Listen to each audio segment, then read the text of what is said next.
Hey everybody, welcome to the live stream. We are at an exciting time right now for Mary Free Bed, and I've got some great guests. You can see we're not in the hospital, we're not even outside, we are next door. And I've got Sam Taylor, she is the project manager at Mary Free Bed, working on this fun and exciting project, and she's gonna tell us more about it. Sam, awesome time we got going on right here. Very exciting. Where are we and what's going on right behind us? Yeah, so we are at our Grand Rapids campus in Mary Free Bed. We are across the street on the job site of the new Joan Secchia Children's Rehabilitation Hospital. Oh my gosh, that is so exciting. And we've reached this crazy milestone. As you can see, these big steel beams are right here behind us. This has been going on for a while, and now we've reached this really great milestone. Tell us. We can see it, the steel's going up, but how cool does it feel to be here at this point? It's really exciting. We've been waiting for steel to come for a long time, so we're working through the various areas of steel erection. We're also pouring concrete on one of our elevator shafts. So it's a busy job site. We're really excited.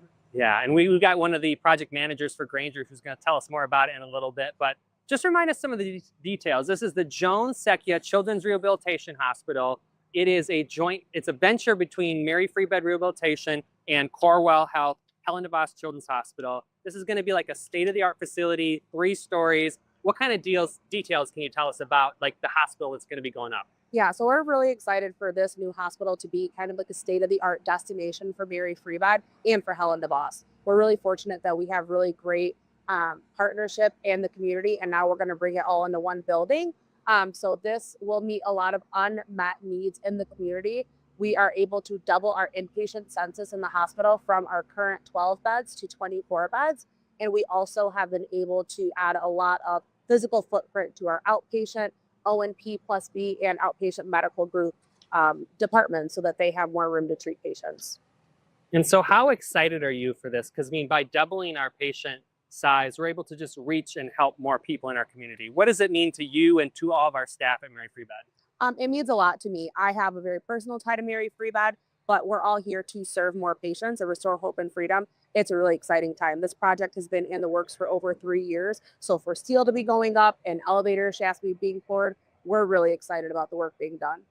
So we're kind of at like the back of the site. This is going to be like a parking lot here. So it was our staff parking, and it's going to go back to parking. We got 3 stories. As we're looking up here, can you tell me anything about like what's going to be on each floor and what makes it all different? Yeah, so the first floor is going to be our ambulatory services. So the first floor will comprise of outpatient therapy, O&P plus B, as well as our outpatient medical clinic. Second floor will be our intensive feeding program by Helen DeVos, as well as some speech services, outpatient by Mary Free Bed.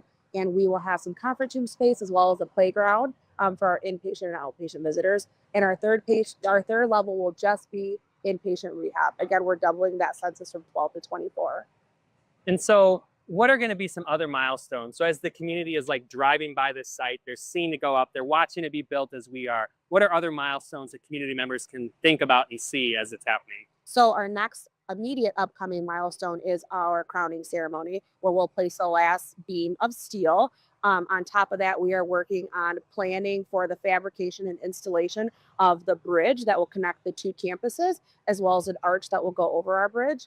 And then we are looking at fall of 2026 for grand opening date. That is exciting and just so cool to be here. Now you walk by it and you see it, but to be up close and to see the steel right here on the ground, and seeing it get lift up into the air, it is just so cool. You feel like the kid playing with the trucks, the dump trucks in the sand pit. So awesome. Thank you so much, Sam. We're going to bring in Joanne to talk to us a little bit too. So Joanna Tarkiewicz, she is the senior project manager for Granger.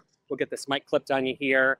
Thank you for partnering with us and working with us on this. You're managing the site, and it is just probably a lot of moving parts. So Joanne, what's it like running a construction site like this here, in a busy city like this, right next to a working hospital?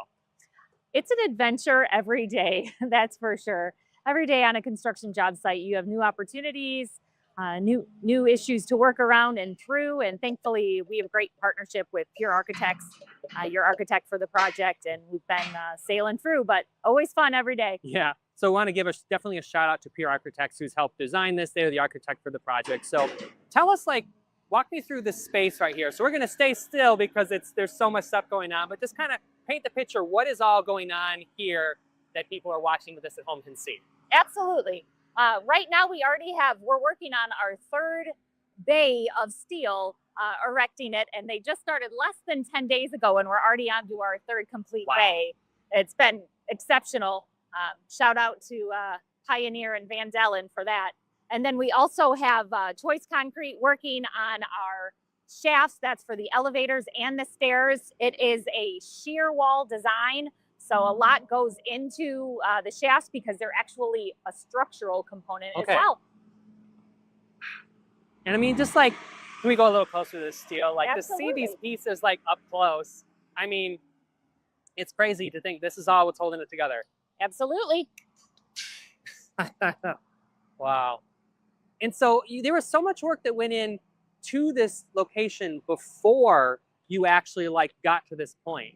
Like people who were driving by and saw us like digging around the dirt, like what was all going on for those, you know, weeks and like months or so that before the steel started coming in? Absolutely. There was a lot of soil that had to be removed so that we could replace and stabilize the soil to receive this new building. So we actually excavated out over 17,000 tons of soil and then had to bring back in quality dirt to be able to build the building on. If you work more in cubic feet, that's around 375,000 cubic feet of soil. So it took a good long time for GVL to hog this out for us, and a lot of communication and coordination. And Hardman had to come in and put a whole structure around and down for shoring to even be able to dig 14 feet down in some areas to hog the soil out. And there's like cement all poured around there too. Absolutely. That's the foundation was. So once we had all the soil stabilized, then we started with the foundations, and we actually have some extremely deep sanitary that had to go in as well because the trucks wouldn't have been able to get in under the steel to have put that in afterward. So we had to hurry up and get that in as well with B&V's help. And looks like we got some more steel going up here. How many people like are on the job site at a time? Like, you know, how many people, men and women, are behind the scenes to help make this happen? Anywhere from about 25 to 50 right now. We've got Beist working over here, working on the duct bank. So that's what's going to bring all the power from consumers into the building itself. So you can see their work is over in the corner. So everyone's kind of in different areas to try to separate out and keep safety on the site. Can we walk a little closer, you think? Okay. Absolutely. We can walk this way. You can actually witness a pour right now of some of the shear walls. The third story of the elevator shaft in northeast stair shaft is getting its concrete pour right now. What are those pieces called that are kind of holding the cement together as they're pouring it? Oh, those are the form walls. Oh, so like form work. Okay. Yep. So they install and get all of those set and in place and tested and inspected before they actually pour the concrete. When you're walking by, I mean, it looks big, but now even those couple steps to come a little closer just makes it look so much bigger. Joanne, what gets you excited? What are you most excited about this project for our community and just for your guys' organization?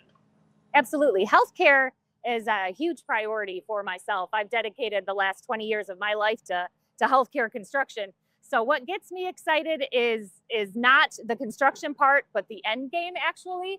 When you think ahead to who's going to walk in the door the first time and need these services, to be able to provide that is huge. Especially, it could be my family. Yeah, we definitely don't want to need rehabilitation, but to know that our West Michigan community, the Corewell, Helen, DeVos Children's Hospital, and Mary Free Bed, they can help you and your family if you end up needing their services. Absolutely. And you talked about all those years working in healthcare, like there's a bunch of extra kind of steps and things you got to consider when you're building a hospital, a healthcare facility, than you would just a normal office building, right? Absolutely. Code compliance, there's a lot more challenging codes and working with CMS in the process and understanding the codes that the hospital has to endure and pass for their inspections, but also patient safety, infection prevention. It's not just what you do during construction, it's all the pre-work and the design work and designing the building and the structure to be able to provide the safe environment that Mary Free Bed promises their patients. And here, this is what the people are watching for, to see the steel go up. There it goes. So as we start to wrap up this interview, Joanne, anything, anybody else we want to give shout outs to? We mentioned your architects, you know, our partners in this, Corewell Health, Helen, DeVos Children's Hospital, yourself, Granger. Ooh, this thing's gonna go right above us. You ever get nervous on a site? Sure, not right now though. It's usually if I'm climbing one of the ladders. Oh, yeah. That's when everyone could get nervous. We are properly protected. We've got our vests on, we got our helmets on for all those people watching at home. Absolutely. No, Yeah, anybody else we got a shout out or thank for this? I think I shouted out our contractors as Yep. well. Just a fantastic team. No one person can do any kind of job like this. Yeah. It's just teamwork is essential, and partnerships are what gets the job done. Yes. Well, excellent. Well, Joanne and Sam Taylor, we're so thankful for both of you guys for doing this. Once again, you've been watching a live stream here from the construction site of the Joan Secchia Children's Rehabilitation Hospital. We broke ground in August 2024. We're putting up steel right now. It is going up, and we're looking to fall of 2026 when we can open up the doors and serve more patients here in the West Michigan and the whole Midwest community.